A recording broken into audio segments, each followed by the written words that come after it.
Hello बच्चों, अब आज हम स्टार्ट करते हैं law of Mendel. Law of Mendel यानी मेंडल का नियम। जो मेंडल थे इन्होंने 3 नियम दिया था। कितने नियम दिए? 3 नियम। पहले नियम का नाम था लॉ ऑफ डोमिनेंस, जिसे हम कहते हैं प्रभाविता का नियम। दूसरा था लॉ ऑफ सेग्रीगेशन, इसे हम कहते हैं पृथक्करण का नियम। और तीसरा नियम हमारा था law of independent assortment. Assortment यानी स्वतंत्र अव्यूहन का नियम। मेंडल ने जब लॉ दिए तो मेंडल ने लॉ ही के साथ क्रॉस भी दिए, यानी क्रॉस ऑफ मेंडल। जो मेंडल थे इन्होंने जो क्रॉस दिए तो इन्होंने 3 नियम के साथ साथ 3 क्रॉस भी दिए थे। अब वो क्रॉस कौन कौन से हैं? तो मेंडल का पहला क्रॉस था मोनो हाइब्रिड क्रॉस। दूसरा क्रॉस था डाई हाइब्रिड क्रॉस। और तीसरा क्रॉस था मेंडल का ट्राई हाइब्रिड क्रॉस। इस तरीके से मेंडल के 3 नियम दिए थे, law of dominance, law of segregation, law of independent assortment, यानी प्रभाविता का नियम, पृथक्करण का नियम और स्वतंत्र अव्यूहन का नियम। इसी के साथ इन्होंने 3 क्रॉस दिया, monohybrid cross, dihybrid cross और ट्राई हाइब्रिड क्रॉस, यानी एक संकर क्रॉस, द्विसंकर क्रॉस और त्रिसंकर क्रॉस। यानी जब हम एक कैरेक्टर को लेकर क्रॉस कराएं, मोनो मीन्स सिंगल, यानी एक कैरेक्टर को लेकर हम क्रॉस करा रहे हैं तो क्रॉस क्या कहलाएगा? Mono hybrid cross. अगर हम 2 कैरेक्टर को लेकर क्रॉस करा रहे हैं तो ऐसा क्रॉस क्या कहलाएगा? Dihybrid cross. और अगर हम उसे 3 कैरेक्टर को लेकर के क्रॉस कराते हैं तो ऐसा क्रॉस हमारा क्या कहलाएगा? Try hybrid cross. कभी कभी क्वेश्चंस पूछता है कंपटीशंस में कि अगर हम मोनो हाइब्रिड क्रॉस कराएं तो हमारे कितने ब्लॉक्स बनेंगे? स्क्वायर बोर्ड जो हमारा बनता है, पनेट स्क्वायर बोर्ड, वो कितने का बनेगा? तो अगर हमारा मोनो हाइब्रिड क्रॉस हो तो 4 ब्लॉक्स बनेंगे। अगर डाई हाइब्रिड क्रॉस हो तो 16 ब्लॉक्स बनेंगे। लेकिन अगर ट्राई हाइब्रिड क्रॉस हो तो ये कितने बनेंगे? 64 बनेंगे। यानी एक संकर क्रॉस की अवस्था में जो हमें ऑफस्प्रिंग्स प्राप्त होगा, संतति प्राप्त होंगी, वो कितनी होंगी? 4। द्विसंकर क्रॉस में जो हमारी संतति प्राप्त होगी वो कितनी होगी? 16। जबकि त्रिसंकर क्रॉस में जो हमारी संतति प्राप्त होगी वो कितनी होगी? 64। यानी जैसे जैसे हमारे लक्षण बन रहे हैं, एक लक्षण था हमारा तो 4 संतति बनती थी, यानी 4 ब्लॉक चाहिए थे। 2 लक्षण हुए तो हमारे 16 संतति हो गई। और अगर 3 लक्षण है तो हमारे संतति कितनी हो गई? ऑफस्प्रिंग्स जो हमारी बनी कितनी? 64। यानी ये मल्टीप्लाई हो गई, 4 इंटू 4 16, 16 इंटू 4 64। तो इस तरीके से ये मल्टीप्लाई होकर के क्या करेंगे? आगे बढ़ती चली जाएंगे। अब अगर हम पूछे कि लॉ और क्रॉस का कनेक्शन क्या है, यानी जो हमारे नियम है, इस नियम का इस क्रॉस से क्या संबंध है, तो जो हमारा लॉ ऑफ सेग्रीगेशन है इसी को हम कह सकते हैं मोनो हाइब्रिड क्रॉस। जो लॉ ऑफ इंडिपेंडेंट असॉर्टमेंट है इसको हम कह सकते हैं डाई हाइब्रिड क्रॉस। इसलिए जो हमारे लॉ है, लॉ ऑफ सेग्रीगेशन और लॉ ऑफ इंडिपेंडेंट असॉर्टमेंट, ये एक्सेप्टेड, मोर एक्सेप्टेड लॉ माने जाते हैं, यानी सबसे ज्यादा स्वीकारात्मक नियम माने जाते हैं। जबकि लॉ ऑफ डोमिनेंस को कॉमन लॉ ऑफ जेनेटिक्स भी कहा जाता है। यानी अगर हम बात करें प्रभाविता के नियम की तो प्रभाविता के नियम को हम क्या कहेंगे कि यह अनुवांशिकी का सामान्य नियम है। अनुवांशिकी में हम कोई भी क्रॉस कराते हैं तो कॉमनली उसमें लॉ ऑफ डोमिनेंस हम फॉलो करते हैं, अगर वह मेंडल के नियम को फॉलो कर रहा है तो। ठीक। जबकि जो ट्राई हाइब्रिड क्रॉस की अगर हम बात करें तो जो हमारा ट्राई हाइब्रिड क्रॉस होता है ये रेयर होता है। क्यों? क्योंकि हम एक बार में 2 कैरेक्टर या एक कैरेक्टर का ही क्रॉस कराते हैं, इससे ज्यादा क्रॉस हम नहीं कराते, इसलिए इसका यूज हम कम करते हैं। तो ये तो इसको हम हर जगह यूज करते हैं और इसका यूज हम कम करते हैं। ये इन दोनों में अंतर है, जबकि law of segregation maximum use होता है और उसके बाद लॉ ऑफ इंडिपेंडेंट असॉर्टमेंट जो हमारा है ये यूज किया जाता है। अब हम पहले लॉ ऑफ डोमिनेंस को देख लें। प्रभाविता का नियम, प्रभाविता का नियम, लॉ ऑफ डोमिनेंस, प्रभाविता का नियम। प्रभाविता का नियम क्या कहता है कि अगर हम दो शुद्ध लक्षणों वाले पौधों के बीच क्रॉस कराते हैं तो हमें F1 यानी फर्स्ट फाइनल जनरेशन या आप कह सकते हैं प्रथम पीढ़ी में शुद्ध लक्षणों वाले पौधे प्राप्त होते हैं। जैसे आपको हमने नोट कराया था एक चार्ट पिछले वीडियो में कि कौन से लक्षण प्रभावी हैं और कौन से अप्रभावी हैं। क्यों? क्योंकि मेंडल ने मटर के पौधों का चुनाव इसलिए भी किया था कि उसमें 7 विरोधी लक्षण पाए गए थे, यानी 7 कंट्रास्टिंग कैरेक्टर प्रेजेंट थे। उन 7 कंट्रास्टिंग कैरेक्टर में सबसे कॉमन हमने लिया कैरेक्टर एक टाल। टाल के लिए इंटीजर जो यूज होता है, जो आपका सिंबल यूज होता है, ये कैपिटल टी भी यूज होता है और इसकी जगह कैपिटल डी भी यूज करते हैं। जबकि डॉर्फ के लिए स्मॉल टी या स्मॉल डी का यूज किया जाता है। हमेशा ये ध्यान दीजिएगा कि जो सिंबल यूज किए जाते हैं वो कैपिटल लेटर होता है डोमिनेंट के लिए और उसी का स्मॉल लेटर होता है रिसेसिव के लिए। ठीक, यानी जो हमारा डोमिनेंट कैरेक्टर होगा उसे हम कैपिटल लेटर से डिनोट करेंगे, जबकि जो हमारा रिसेसिव कैरेक्टर होगा उसे हम क्या करेंगे, स्मॉल लेटर से डिनोट करेंगे। इसीलिए हमने जो यहाँ टाल का एलील्स सिंबल लिया है वो कैपिटल टी लिया है, जबकि जो डार्क का हमने एलिक सिंबल लिया है वो क्या लिया है, स्मॉल टी। अब ये दोनों क्या है, एक टर्म आपको इसमें पढ़ना है होमोजाइगस और हेट्रोजाइगस। तो होमोजाइगस और हेट्रोजाइगस ऐसे ही समझ लीजिए। टर्म होमो और हेट्रो, अगर सेम टाइप के एलील है, यानी दोनों कैपिटल है या दोनों स्मॉल है, तो ये होमोजाइगस कंडीशंस में माने जाएंगे। अगर ऐसा है, यानी ये कंडीशंस हो या ये कंडीशंस हो, तो ये होमोजाइगस कंडीशंस हो गई। अगर ऐसा है कि एक कैपिटल है और एक स्मॉल है, तो ये एलिक कंडीशंस क्या हो जाएगी, हेट्रोजाइगस कंडीशंस कहलाएगी। तो अगर होमोजाइगस कंडीशंस प्रेफर हो, यानी जो दोनों कैपिटल हो या दोनों स्मॉल हो, तो उस कंडीशंस में हम गैमेट बनाने के लिए किसी एक को कॉमन ले लेते हैं।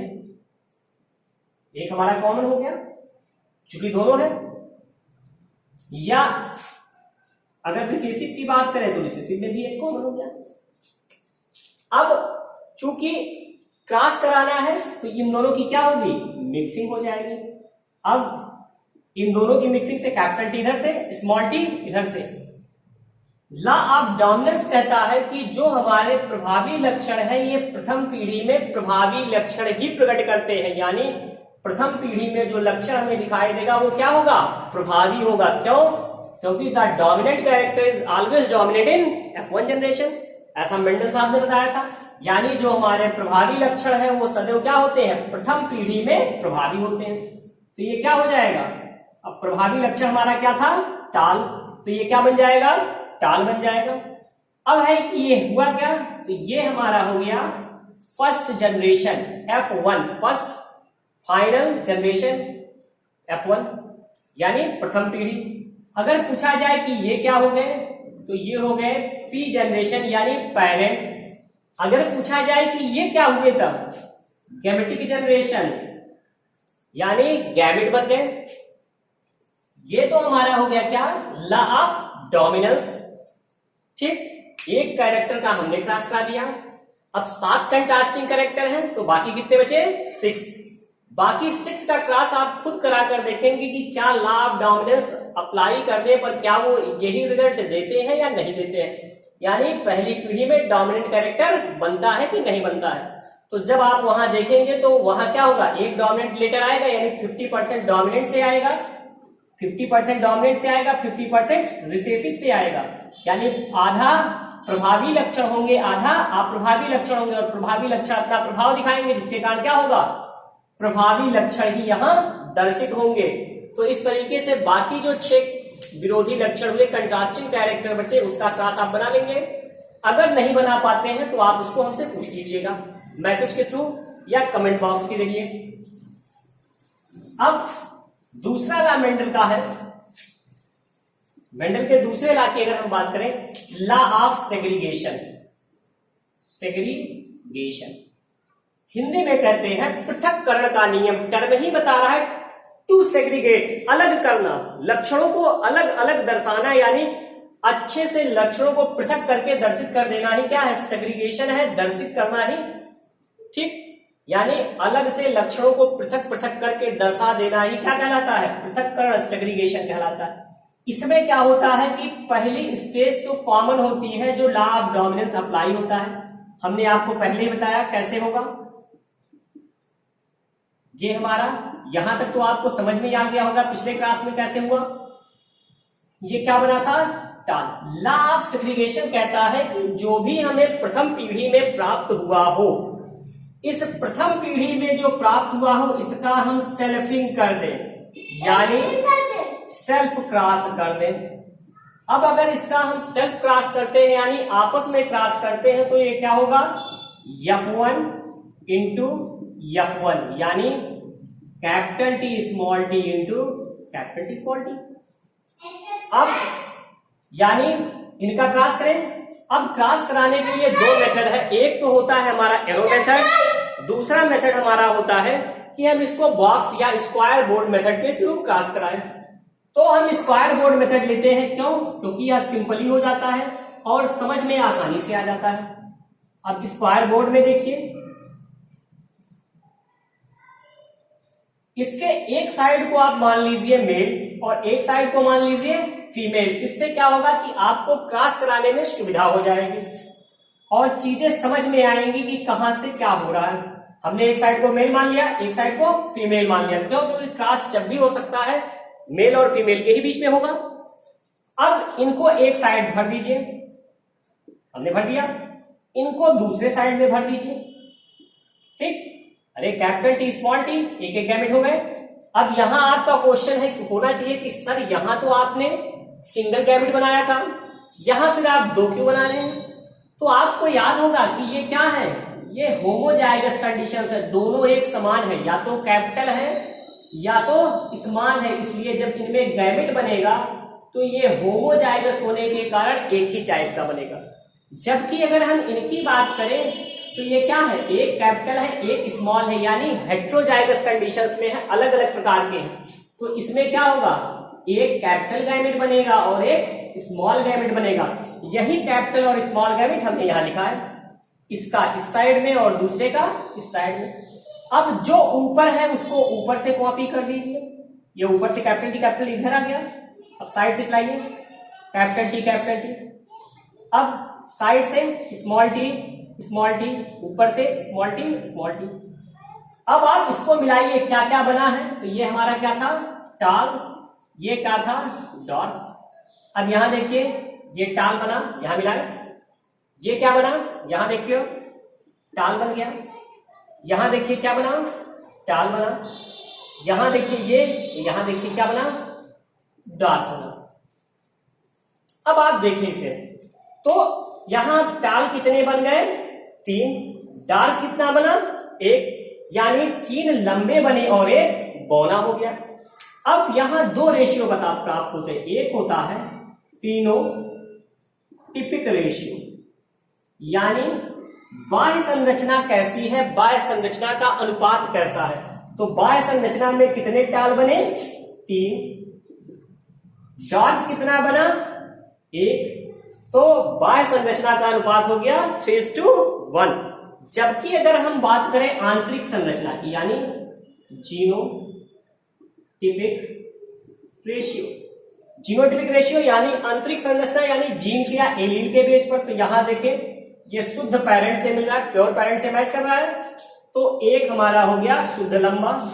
ये दोनों क्या हो गए, यहां मैच कर रहे हैं हमारे किससे, फर्स्ट फीलियल जनरेशन यानी हाइब्रिड से, तो 2 और एक हमारा फिर प्योर पेरेंट से मैच कर जा रहा है, तो इसलिए 1।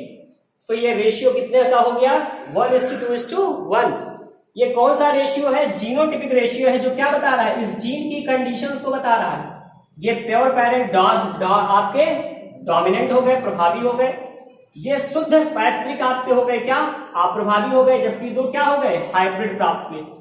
चूंकि यहां हमें शुद्ध लक्षणों का भी यहां हमें क्या हो रहा है, शुद्ध लक्षण भी प्राप्त हो रहे हैं, इसलिए जो लॉ ऑफ सेग्रीगेशन है इसे हम क्या कहते हैं, लॉ ऑफ प्योरिटी भी कहते हैं, यानी इसे हम शुद्धता का भी नियम कहते हैं।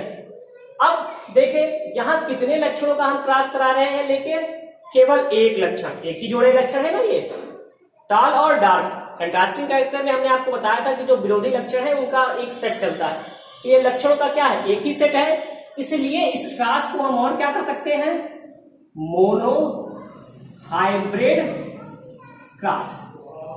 यानी ये जो हमारा एक क्रॉस है यह 3 तरीके से पूछा जा सकता है एग्जाम में। पहला क्वेश्चन हो सकता है कि पृथक्करण के नियम को समझाइए या बताइए, यानी define the law of segregation.